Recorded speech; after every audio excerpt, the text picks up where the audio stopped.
विद्यार्जन करना, लेकिन उसको मनन करना, आत्मसात करना जरूरी होता है, अन्यथा विद्या किसी काम की नहीं है। आइए सुनते हैं एक नई कहानी, विद्या से बुद्धि बड़ी कैसे होती है। किसी गांव में 4 ब्राह्मण पुत्र रहते थे।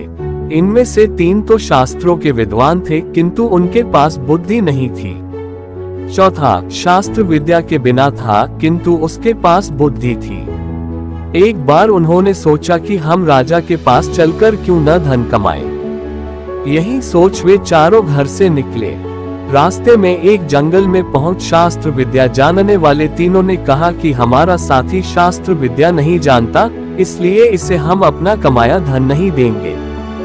लेकिन उनके बड़े साथी ने कहा, यारो कोई बात नहीं, आखिर यह हमारा बचपन का साथी है, हम इसे अकेला नहीं समझते। बात समाप्त हुई, वे फिर चल पड़े।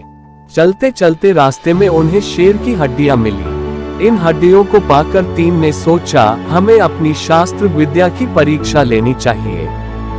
यदि हमारे पास सच्ची विद्या है तो इन हड्डियों को इकट्ठा करके हमें शेर बना देना चाहिए। बस फिर क्या था, एक ने उन हड्डियों को इकट्ठा करके जोड़ दिया, दूसरे ने उन पर चमा लगाया, तीसरा उसमें जान डालने ही लगा था। तभी जोर से चौथा बोला, ठहरो, पागल मत बनो, क्या तुम्हें नहीं पता कि यह शेर बनने जा रहा है, ये जान पड़ते ही पहले हमें खाएगा। तभी तीसरा बोला, तुम तो अज्ञानी हो, तुम्हें क्या पता शास्त्र विद्या में कितनी शक्ति है, हम तो अपनी शक्ति दिखाकर ही रहेंगे। चौथा बोला, ठीक है, तुम अपनी शक्ति दिखाओ, मैं तो वृक्ष पर चढ़ रहा हूँ। जैसे ही उसने शेर में जान डाली, भूखा शेर दहाड़ा और देखते ही देखते उन तीनों को खा गया। बुद्धिमान वृक्ष पर चढ़ा होने के कारण बच गया। शेर के वहां से चले जाने के पश्चात वह वृक्ष से उतरा और अपने घर वापस आ गया। तभी तो कहते हैं विद्या से बुद्धि बड़ी होती है।